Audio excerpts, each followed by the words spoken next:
Durante mucho tiempo pensé que yo era un tipo que experimentaba el universo, hasta que me di cuenta de que yo era el universo experimentando a un tipo. ¿Soy yo o es el sonido de un físico que acaba de tirarse por la ventana?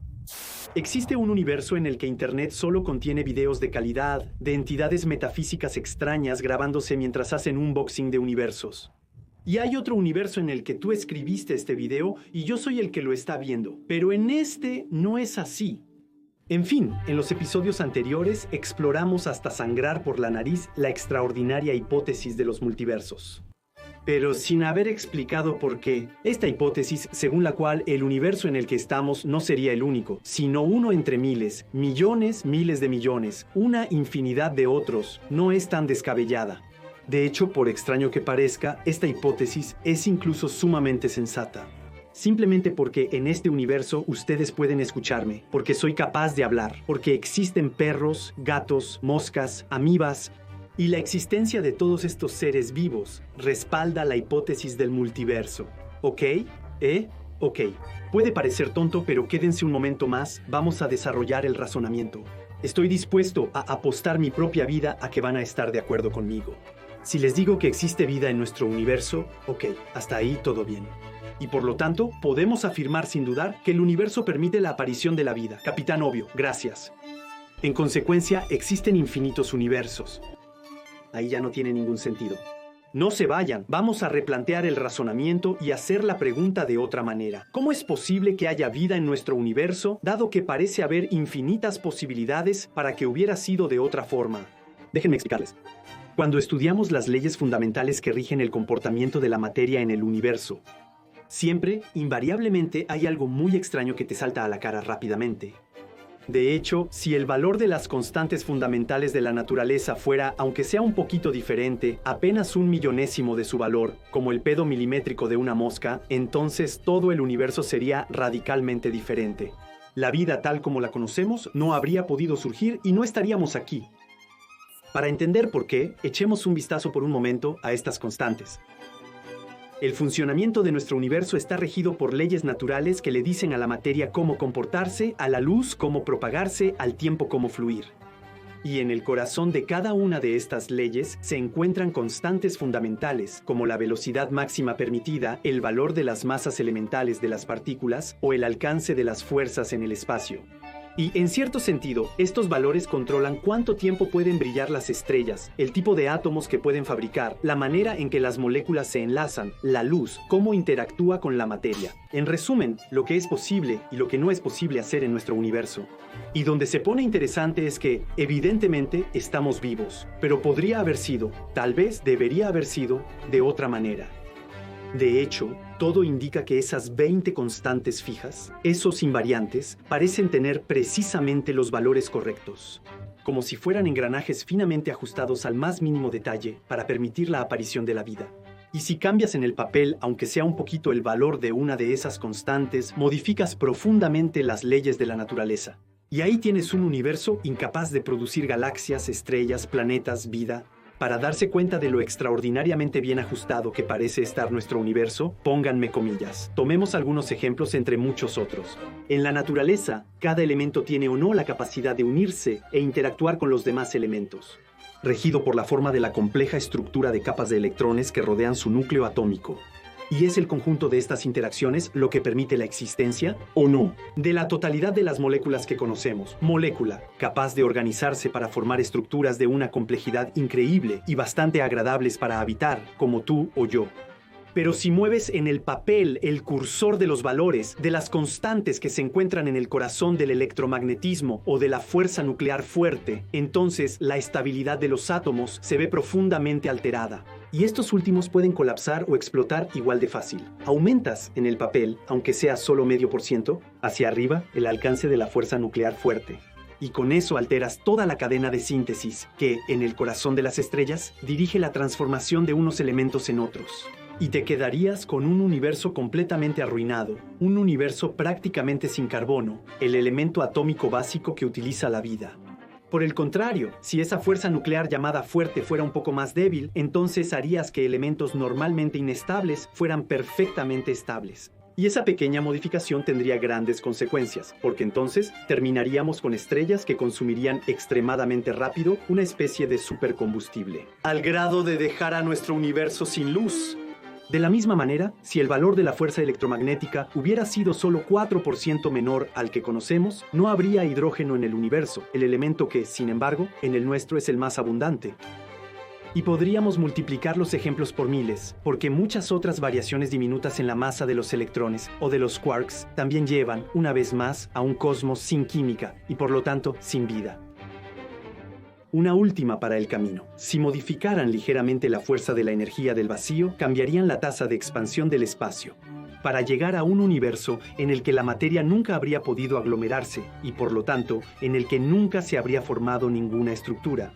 En resumen, incluso con valores apenas modificados, pueden terminar con un universo extremadamente diferente. Lleno de una niebla de partículas subatómicas, sin forma de estrellas incapaces de encenderse o, en el extremo opuesto, ardiendo demasiado rápido. Estuvo a nada, pero si hubiera sido un poquito diferente, el mundo tal como lo conocemos no existiría. Y lo que se vuelve muy extraño es que, en principio, no hay ninguna razón o lógica aparente para que estas constantes tengan los valores que conocemos en lugar de otros. Entonces, tenemos derecho a preguntarnos por qué la masa del electrón es precisamente así, y en todas partes todo el tiempo en el universo invariablemente tiene ese maldito valor. ¿Por qué un neutrón es rigurosamente más pesado que un protón, y no un poco más o un poco menos? ¿Por qué la fuerza de gravedad es 10 a la potencia de 36 veces más débil que la del electromagnetismo? ¿Por qué hay tanta diferencia? ¿Por qué este valor no es este, aquel u otro cualquiera? ¿Por qué? ¿Por qué? ¿Por qué? ¿Por qué? Pues no lo sabemos absolutamente y muy probablemente nunca sabremos con certeza de dónde vienen los ajustes aparentemente tan sutiles de estos parámetros. ¿Por qué son así y no de otra manera? Pero, sin embargo, podemos identificar 3 tipos de respuestas posibles a la monumental pregunta de saber de dónde proviene este extraño número de equilibrista. La primera posibilidad consiste en considerar que existe un solo y único universo, el nuestro, y los valores que toman las fuerzas fundamentales de la naturaleza son puramente arbitrarios. En ese caso, la aparición de la vida es fruto de una casualidad extremadamente afortunada, una casualidad que el físico Lee Smolin se divirtió en calcular. Llega a la estimación de que, para permitir que solo las estrellas aparezcan en nuestro universo, al asignar al principio valores totalmente arbitrarios a las constantes fundamentales de la naturaleza, había una posibilidad entre 10 elevado a la potencia de 229. En ese punto ya no es cuestión de suerte, es una insolencia. Segunda posibilidad, nuestro universo sigue siendo único, bebé, excepto que no existe el azar. Y los valores de las fuerzas de la naturaleza fueron ajustados finamente desde el principio para permitir la aparición de la vida. En otras palabras, dimos exactamente con los ajustes correctos para permitirnos existir. Porque al final de cuentas, detrás de todo esto, en algún momento u otro, se esconde un dios, unas deidades bebés, o incluso formas de vida extremadamente avanzadas. Y en ese caso, fue Vivi quien manipuló los botones y nos preparó una espléndida simulación. O bien, podemos considerar que no es absolutamente necesario pasar por el aparente pequeño milagro de los ajustes de las constantes de nuestro universo. Siempre y cuando consideremos la existencia de otros universos, además del nuestro, que existan en otros lugares. Miles, millones, una infinidad de otros universos diferentes surgidos dentro de un multiverso. Y esa es la tercera posibilidad, la que está en la cima del podio. Según esta, no somos ni afortunados ni deseados. No hay azar, ni divinidad, ni necesidad. Solo importa la cantidad de intentos. Existen tantos universos diferentes que algunos, como el nuestro, tienen los ajustes correctos para acogernos. Y dado que estamos vivos, bueno, necesariamente estamos en uno de ellos, en un universo capaz de producir observadores. Dicho de otra manera, existiría una infinidad de otros universos con valores diferentes de las constantes de la naturaleza que conocemos. Y entre esa infinidad de universos alternativos posibles, un número inconmensurable de ellos son como mal, ajustados, inadecuados para la aparición de la vida, mientras que en otros como el nuestro prosperan en tierras acogedoras. Así que, desde el punto de vista de la vida, aparentemente hemos ganado, porque miles de millones de otros universos han fracasado. Falló, otra vez falló, sí, funciona. De hecho, si las leyes de la naturaleza nos parecen milagrosamente propicias para la aparición de la complejidad, es simplemente que en otros lugares, en otros universos donde existen condiciones diferentes, no lo son en absoluto. De la misma manera que nuestro planeta es un pequeño paraíso que alberga la vida, que no es representativo de los miles de mundos que hemos descubierto y que ellos, muy probablemente, están más cerca del infierno. Por lo tanto, la respuesta a la pregunta de por qué vivimos en un universo donde la superficie de al menos un planeta está repleta de vida en cantidad, se convierte en porque existe una infinidad de otros universos diferentes, que están vacíos y desesperadamente estériles, y en los cuales nadie ha aparecido, para darse cuenta de que ningún arreglo de materia compleja se pierde ahí. Y en cierto sentido, la hipótesis del multiverso es una deducción lógica, porque con esta visión de las cosas ya no es necesario romperse la cabeza tratando de entender los aparentes ajustes de las condiciones iniciales del cosmos que permitieron la aparición de la vida. Dado que necesariamente existen, entre todos los posibles contenidos en el multiverso, universos que tienen las propiedades de otro. Así, la cuestión de por qué la naturaleza obedece a ciertas leyes en lugar de a otras pierde totalmente su sentido, su relevancia. Si el universo nos parece estar ajustado con la precisión de un relojero, es porque la naturaleza solo nos muestra uno de los mecanismos que está funcionando. Mientras que en otros lugares existen miles de millones más, mal ensamblados, oxidados, veo que algunos de ustedes están sangrando materia gris de todos los colores por la nariz. Pero tengan en cuenta que la hipótesis de la existencia de un multiverso no salió, como por arte de magia, del sombrero de un conejo drogado, pero fue creciendo lentamente dentro de la cabeza de los físicos teóricos antes de imponerse. Porque la hipótesis de los multiversos se deriva de consecuencias teóricas lógicas de nuestra comprensión actual de las leyes de la física.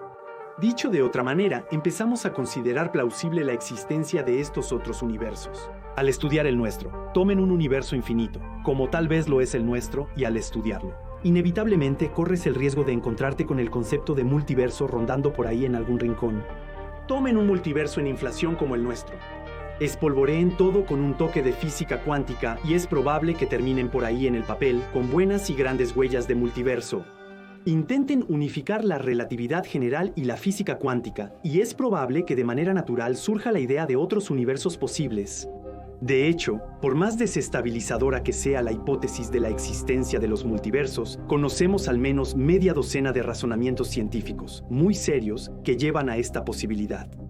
Hagan física teórica en papel, desvíen la mirada, y millones de otros mundos se han instalado insidiosamente en su sofá como tantas consecuencias lógicas, lo que no significa en absoluto que su existencia esté confirmada. Pero todo concuerda en pensar que esta hipótesis tiene mucho que decirnos. Y sí, estoy dándole una intención a un universo. En fin, para resumir, cuando uno se adentra en la hipótesis de los multiversos, es mejor mantener la mente abierta, pero protegiendo rigurosamente sus accesos, porque esta hipótesis no es una teoría científica propiamente dicha, en el sentido de que por ahora es imposible de probar, pero también de refutar. Y al hacerlo, es entonces menos una teoría que un concepto que nos enfrenta a dos enormes problemas. Por un lado, la hipótesis de los multiversos permite tantas otras realidades que pueden explicar prácticamente cualquier cosa, que hace que todas las observaciones sean necesariamente conciliables con alguna de sus interpretaciones. Por otro lado, si esos otros universos existen, por definición están en otros universos y por lo tanto no interactúan o interactúan extremadamente poco con el nuestro, lo que debería hacerlos tan fáciles de detectar como una flatulencia de un fantasma hipotético al otro extremo de nuestro universo. Por eso, hasta ahora no tenemos ninguna prueba de la existencia del multiverso, aparte de la que proviene de una especie de deducción de juego mental. Bueno, de hecho, para ser completamente justos, tenemos algunas pistas para probar la existencia de un pequeño número de entrons. Por ejemplo, podría haber en el fondo cósmico de microondas, esa luz cansada que nos llega del Big Bang, patrones de hipotéticos vestigios de universos alternativos que en el pasado interactuaron con el nuestro o de los cuales nosotros derivaríamos. Y lo más divertido de todo esto es que incluso si pudiéramos probar la existencia de uno de los multiversos, sí, podría haber un buen montón de tipos diferentes. ¿Tienes un episodio que hable de eso por ahí? Bueno, eso solo haría que las preguntas fundamentales que uno puede hacerse sobre la naturaleza del universo se pospongan aún más. Preguntas que, al final de cuentas, igual seguirán surgiendo, pero esta vez sobre algo más grande, el multiverso, azar, destino, necesidad. Puedes tener un punto de vista sobre eso, pero muy probablemente, y para siempre, será imposible decidir. En todo caso, espero, en este universo al menos, haberles hecho sentir un poco de ese vértigo que uno puede experimentar frente a la idea de la posible existencia del multiverso. Entonces, claramente, este video solo rozó el tema, pero podemos estar tranquilos. Tal vez exista un universo en el que fui mucho más preciso, y aquí usted es Dios. Un planeta ordinario navegando en un sistema solar ordinario, flotando dentro de una galaxia cualquiera, en un universo que también es ordinario a escala cósmica, entre una infinidad de otros universos diferentes, y con preguntas sin respuesta como esta. ¿Y por qué sigues aquí haciéndote esas preguntas? ¿Conmigo?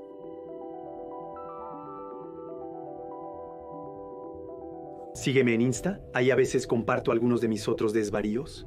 Para aprender más sobre los tipos de multiversos, es por aquí, y para algo mucho más ligero, es por acá. Y suscríbete y comparte todo esto. En este universo,